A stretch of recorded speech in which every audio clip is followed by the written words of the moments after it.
Assalamualaikum, hai semuanya. Kita berjumpa lagi di video reaction saya kali ini guys, oke?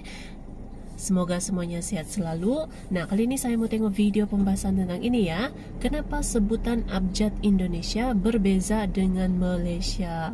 Sebutan abjad ya, huruf gitu. A, B, C, D. Kalau di Malaysia kan A, B, C, D. Itu sebutan abjadnya gitu. Kalau di Indonesia A, B, C, D. Itu ya sebutan dia. Memang berbeza gitu ya. Cara sebutan abjadnya gitu. Kenapa gitu ya? So, jangan lama-lama lagi. Mari sama-sama tengok video ini. Let's go.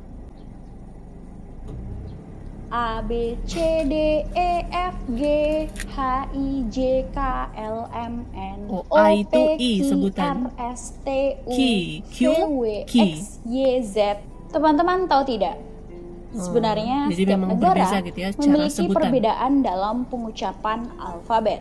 Dalam bahasa Malaysia, yang saya tahu pengucapan alfabetnya mengikuti seperti bahasa Inggris. Berbeda dengan Ikut bahasa bahasa Malaysia, Inggris. bahasa Indonesia memiliki pengucapan alfabet yang saya rasa teman-teman Malaysia asing mendengarnya. Bahkan dalam bahasa, kita ini bisa saling memahami satu sama lain. Baik Indonesia maupun Malaysia, kita bisa saling paham. Pengucapan alfabet dalam bahasa Indonesia dipengaruhi oleh pengucapan alfabet dalam bahasa Belanda. Walaupun banyak begitu, dipengaruhi tetap ada bahasa perubahan Belanda. sepanjang dan setelah kolonialisme Belanda di Indonesia.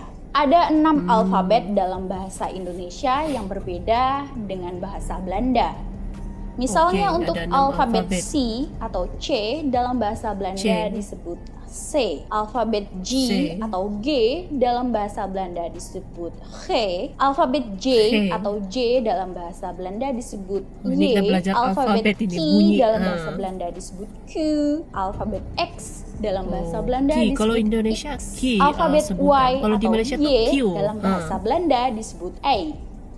Alfabet bahasa Indonesia terdiri dari 26 huruf, yaitu 5 huruf vokal A, I, U, E, O, dan 21 ini sama huruf ya? konsonan. Alfabet dalam bahasa Indonesia Vokal dengan memiliki konsonan. fonem yang lebih stabil dalam pengucapannya. Fonem adalah bunyi bahasa yang berbeda atau mirip kedengarannya. Fonem. Sebagai contoh, ini ayat rindu mau belajar cagar nih. dengan cakar Dulu ya. atau pola dengan bola atau beras dengan peras. Ayat tersebut Fonem. macam sama didengar tapi memiliki makna yang berbeda. Karena perbedaan dalam pengucapan abjad ini juga berpengaruh dalam perbedaan mengeja suatu kata Iya, atau betul. ayat. Pengejaan Cara dalam bahasa mengeja pun Indonesia, berbeza. saya yakin ini juga asing di telinga teman-teman Malaysia. Pengejaan dalam bahasa Indonesia seperti ini. Contohnya, ayam menjadi ayam, ayam.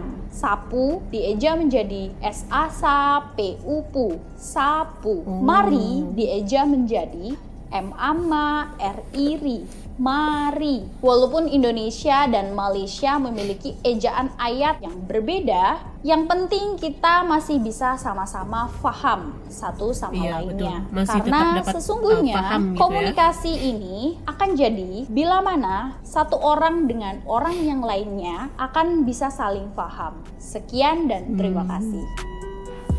Oke.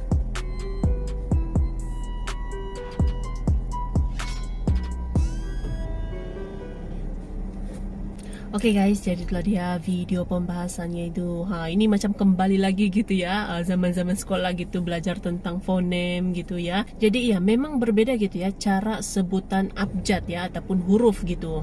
Kalau di Malaysia itu A, B, C, D, E, F, G, H, I, J, gitulah ya.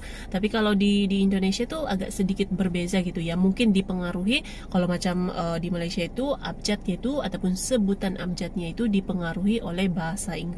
Nah, kalau di Indonesia dipengaruhi oleh bahasa Belanda, tapi dia ada sedikit perkembangannya lah gitu ya sebelum dan selepas kolonialisme. Jadi ada yang berbeza dia punya sebutannya. Macam kalau di Indonesia A, B, C, D, apa sebutan dia kalau I ya tadi itu lupa saya. Oh, jadi I itu kalau macam di Malaysia huruf I itu disebut E.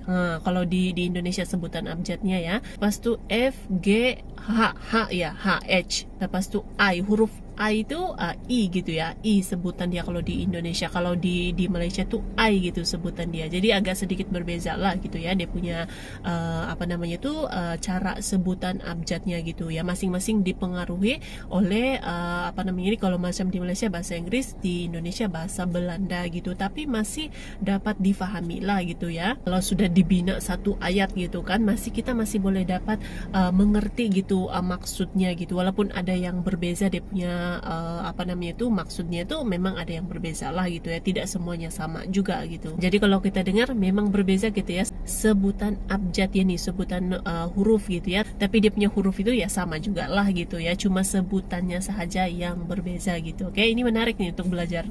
So, terima kasih banyak sebab kamu sudah menonton video ini. Jangan lupa macam biasa untuk support channel saya dengan subscribe, like video ini, dan jangan lupa untuk komen juga, oke?